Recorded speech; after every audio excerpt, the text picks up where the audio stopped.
An easily achievable summon rush? What? Hello everyone, Bront, CatHerder here. We're having some fun talking Raid Shadow Legends. We are here on my main account, and we are going to be pulling some shards for the Ishiyama fusion. And we have a summon rush here, so I don't know if you're going to be able to see it particularly well behind me or not. Probably. There we go. So, yes, this is achievable. So it is 4 Sacred Shards to get there. It is just over 5 here. So what we're probably going to do is I'm just going to pull 7 of these bad boys. I was thinking about pulling 6 and then holding off on the 7th, but honestly, I just might as well get this Immortal Soulstone and be done with it. I don't need any of this extra stuff. I mean, there's a lot of stuff here. If you can pull 20, you can get a couple mythical tomes here. I don't think it's quite worth that, but again, if you're spending money and you want some of these champions, it's, you know, there's some pretty decent champions up for grabs here too. So let's hop into the portal and summon some shards. So there are a bunch of really interesting champions in here, and my choice for who I'm going to pull is going to be kind of interesting. So I have 2 Duchesses built already. I don't need a 3rd Duchess. I mean, a Empowered Duchess wouldn't be bad, but I don't need an Empowered Duchess. I have more Elvas than I know what to do with on this account. I think I've got at least 3 of them. To be fair, I wouldn't mind plussing my Elva, so maybe that's not a bad option as well, but, you know, that's not fun content. I love my Freya, but I do have one already. I don't use my Pardon, but I know he is very good now. I just have better champions because he was buffed from not very good to decently good, and has some fun pairings with other champions I don't have. But I think we're going to go for this dude here. Dune Herald Zarakis, or Zaharis, I guess. You know, nice to get a big boy here occasionally. And yeah, he looks interesting. He looks different. And he's the only one I don't have on this account. So I think he is the one we're going to go for. Hopefully I will be explaining his kit, because hopefully we will be pulling him. And as far as the epics are concerned, I think Maz Mage is the only one that I'm really going to be using in endgame content. So getting some duplicate Maz Mages would be good. Maz Mage was one of the last epics I ever pulled on this account. I didn't have him for a long time. He would have been a huge help at Faction Wars when I was struggling with it. But I think I built him out anyway, just kind of to do it. So, you know, we'll pull for him, see what happens. You can certainly use some of that help in your Centranos here. So we have Pepsi ready to go. Pepsi brought us some luck on the free-to-play. You can certainly check out that video. I posted it yesterday as of when you should be viewing this video. And we're going to pull 7 of these bad boys. Hopefully we're going to get something good. We're going to talk about hopefully some good epics. You know, I said I don't expect to get a legendary, but it would be nice to get a legendary. I don't think I'm going to hit Mercy inside this set of 7 pulls, but we're pulling down to 4 of these boys, and let's get pulling.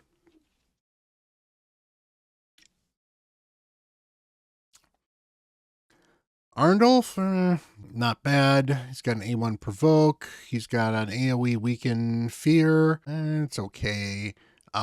Puts reflect damage and counterattack on himself, and then, you know, has the counterattack provokes. He's okay. He can do okay damage. He's tanky. He's not a great champion. He's a okay Faction Wars progression champion. Let's get something good.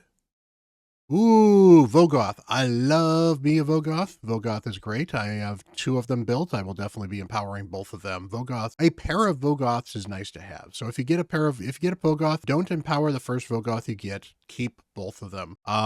The way I get through Bommel, and in fact I still get through Bommel this way on my 90 team, is I run a double Vogoth team. So Vogoth in the beginning and Vogoth in the end. So why would you want to do that? Well, you got the triple hitter A1 here. It happens. It increases its random debuff on the target. That's nice, but I'm not using that against Bommel. In fact, I don't have any accuracy on these guys. You've got a provoke and a decrease attack. Again, good in some cases. The problem with this decreased attack is they need to be provoked in the first place. So this does not work against Hydra, which is something he would be used to. He's actually pretty useful in Hydra still. But because he needs this provoke to land for this decreased attack, outside of wave content, this provoke and decreased attack is really kind of a useless skill, unfortunately. So I'd rather have him come mostly A1ing most of the time. It does okay-ish damage with this, but again, you're not building him for damage. Whenever this champion is attacked, heals all allies by 50% of the damage received. Only heals 25% of the damage received from boss attacks. This champion will only receive half of that heal that all other allies receive. So what he does in Bommel is, while Bommel himself is a boss, His bombs are not. So his bombs hit for 40% of your max HP, I believe is the number they hit for at the hardest level. And then he heals 50% of that back to the allies. So, and that's of his max HP. So if you put him at the last champion that gets damaged, which is the best place to put him most of the time, everybody takes damage, then he takes damage, and then he heals everyone else back up that level, because the damage happens in order of basically your order on the screen. So your first champion takes damage first, even with an AoE. Your next damage takes it second, third, fourth, etc., etc. So one of the best ways to make sure that he can heal people that are damaged is to put him at the end. The other option is to stick him at the beginning. Now that means you may occasionally waste some healing, because he'll get hit and then he'll heal, and then your people will take some damage in an AoE, but it also means they'll be alive to take that damage. So a double Vogoth team puts one at each end and kind of sandwiches the healing. So the one at the front heals everybody else up when he takes damage. Then the next ones all take damage, and then the final one heals them up again, and you're back up to full, possibly with more HP than you started on some of your other champions. And then Vogoth, you put him in regeneration gear, make him pretty tanky. You can put him in bolster gear. He's got a good amount of HP, and he can bring a lot of value to you. And then finally, when he's attacked, he can put leech on you with this skill as well, and you can book that up. He doesn't actually need a lot of books, so from an investment standpoint, he's actually really, really good to not bother booking, because, you don't need to. But if you want to make sure that you get this leech out, then maybe it's worth booking him. But, he's doing that anyway. So he's always doing the leech. And then attackers are provoked. Also has a 70% chance increasing the cooldown of a random skill on the attacker by 2 turns. That's kind of nice as well. And it occurs once per attack. So, can be very useful for controlling waves as well. So he's a great champion, and definitely worth empowering and building 2 of, honestly. I think he's a good champion to have on your roster. Before you watch the video any further, did you know you can use the link down below and start a brand new raid account and get 2 amazing epics?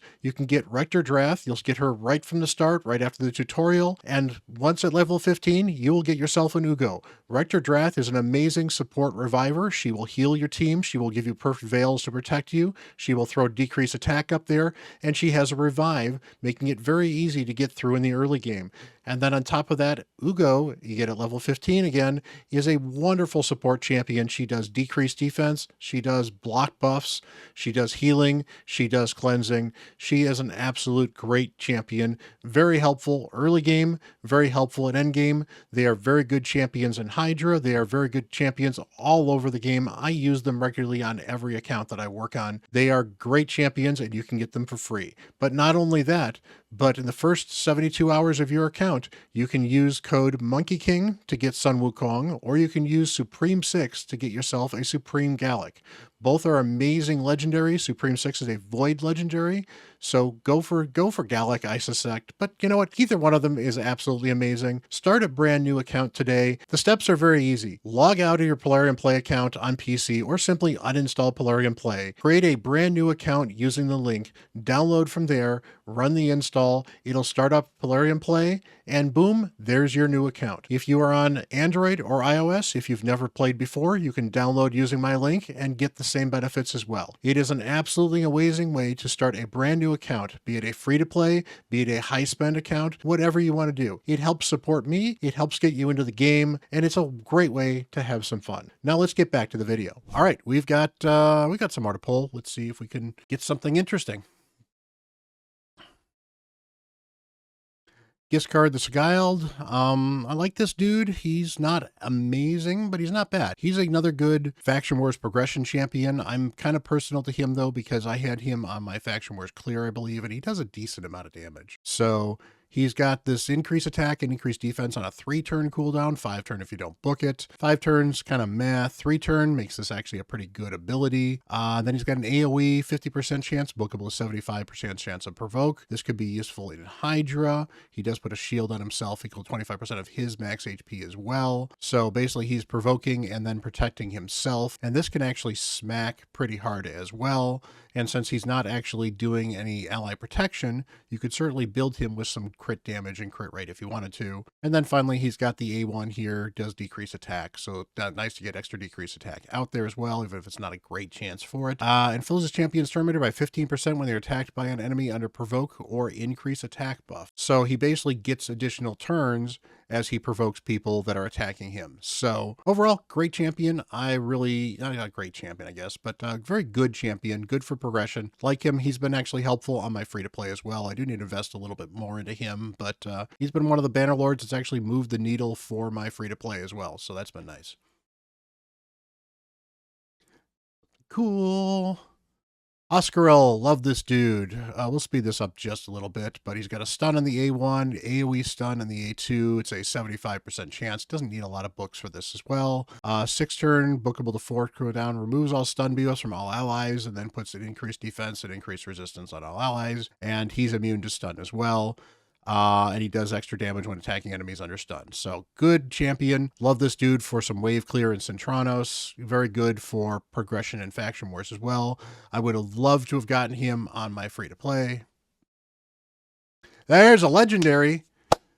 And that's a Roshguard the Tower. I don't need a Roshguard the Tower on this account because I've already got one, but hopefully he'll be a good faction guardian, and he is a great champion to have. So I'm not upset about it. This is his claim to fame here. 2-turn block damage on all allies. So this is absolutely amazing. You can have this on for 4-turn cooldown. This is what you use for Iron Twins. This is great for unkillable clan boss teams. And honestly, there are other fun uses for this in, Doom Tower bosses. I'm sure there's some Centranos ways where this block damage for 2 turns is great as well. On top of that, he's got a fairly underrated, attacks one enemy, unfortunately, but block debuff or block buffs and block active skills are seeing kind of a bit of a comeback to locking out specific champions. So unfortunately, and they're actually unresistible. So he doesn't need accuracy for this, which actually makes this a much better skill, even unbooked. But obviously if you can book this down to that 3-turn cooldown, it's certainly a little bit better. And then he's got got an A1 here. He can do some decent amount of damage. The fact that he is doing HP based damage here and attack based damage here is kind of sketchy. Fix this, Polarium.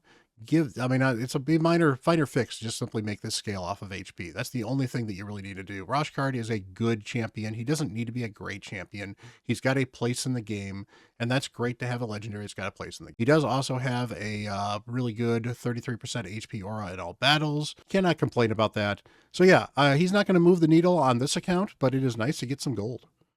So, got 2 more. Let's go. Hope. Not a lot of hope for this champion. Got some block buffs on the A1. Not even a great chance to land it. Increases the duration of buffs on all allies but 1 turn. So that's kind of nice. But it's a 4-turn cooldown and it cannot be booked to a 3-turn cooldown. Yeah, not a great ability. The increased duration of buffs is nice. On a 4-turn cooldown that doesn't need books, guess it's not the worst thing in the world. But not a great skill here. Finally, attacks all enemies, 50% chance of decrease the duration of all buffs by 1 turn, and has a 50% chance of removing buffs once you ascend the skill, 75% booked. Okay-ish.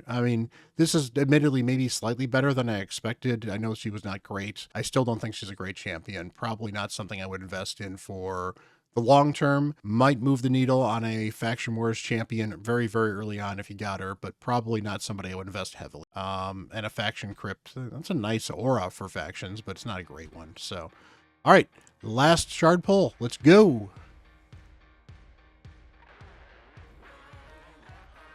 All right.